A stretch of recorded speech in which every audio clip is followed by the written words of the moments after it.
வணக்கம். வாழ்க வளமுடன்.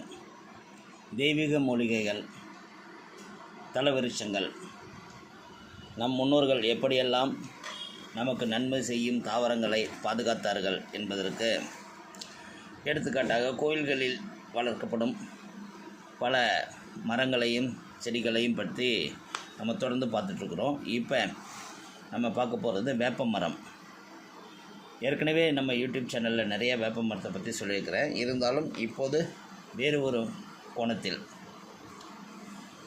திருச்சிராப்பள்ளி பக்கத்தில், நம்ம திருச்சி பக்கத்தில் இருக்கிற சமயபுரம் அருள்மிகு ஸ்ரீ மாரியம்மன் கோயிலோட தலவிருட்சமாக இருப்பது வேப்ப மரம்.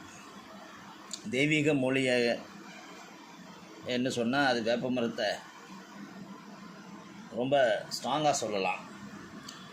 வேப்பம்பூ உடலில் உள்ள கெட்ட கிருமிகளை அனைத்தையும் அழித்துவிடும் ஆற்றல் கொண்டது. வேப்பங்கொட்டையை உடைத்து உள்ளிருக்கும் பருப்பை எடுத்து அரைத்து புறையோடிய புண்கள் மீது பூசி வர நல்ல குணம் கிடைக்கும். குஷ்ட நோயாளிகளின் புண்களையும் குணப்படுத்தும். வெந்நீரில் வேப்ப இலைகளை போட்டு சிறிது நேரத்துக்கு பிறகு குளித்தால் தோல் வியாதியிலிருந்து தப்பிக்கலாம். அஜீரண கோளாறு, வயிறு சம்பந்தமான பிரச்சனைகள் மற்றும் மலச்சிக்கலால் அவதிப்படும் நபர்கள் வேப்பம்பூவை தேநீர் மாதிரி டீ தயாரித்து குடித்தால் பயனுள்ளதாக இருக்கும்.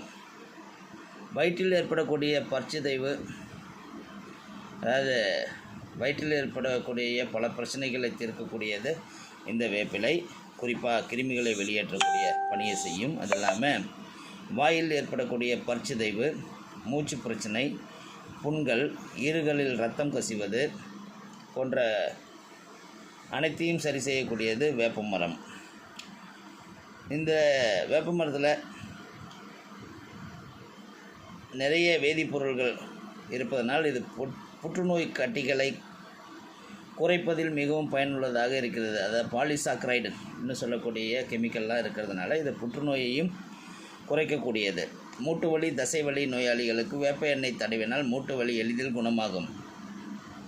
வலி நிவாரண தயாரிப்புகளில் வேப்பம் எண்ணெய் பயனுள்ளதாக இருக்கிறது. நீரிழிவு நோயாளிகள் வேப்ப இலைகளை தொடர்ந்து உட்கொள்ள வேண்டும். ஏனெனில் வேப்பம் இரத்தத்தில் உள்ள சர்க்கரையின் அளவை குறைத்து உடலின் சுரப்புகளை தூண்டி குளுக்கோஸை தூண்டி இரத்தத்தை சுத்தப்படுத்தும் வேலையை செய்கிறது. கொஞ்சம் வேப்பம்பூவுடன் 2 அல்லது 3 மிளகை வைத்து அரைத்து சுண்டைக்காய் அளவு குழந்தைகளுக்கு கொடுத்தால் வயிற்று கிருமிகள் அழிந்து மலத்தோடு வெளிவந்துவிடும். பெரியவர்கள் அதிகாலையில் வேப்பம் கொழுந்தை சிறிது பறித்து சாப்பிட்டு வர வயிறு சம்பந்தமான பிரச்சனைகள் தீரும். 3 கிராம் வேப்ப விதையை சிறிது வெல்லம் சேர்த்து அரைத்து காலை மாலையாக 40 நாட்கள் சாப்பிட மூல நோய் தீர்ந்து போகும் என்ன சொல்கிறாங்க. அப்போ இவ்வளோ மருத்துவ குணம் உள்ள இந்த மரத்தை பாதுகாக்கணும்னு நம்ம முன்னோர்கள் தலவிருட்சமாக கொண்டாட ஆரம்பித்தாங்க. வாழ்க வளமுடன்.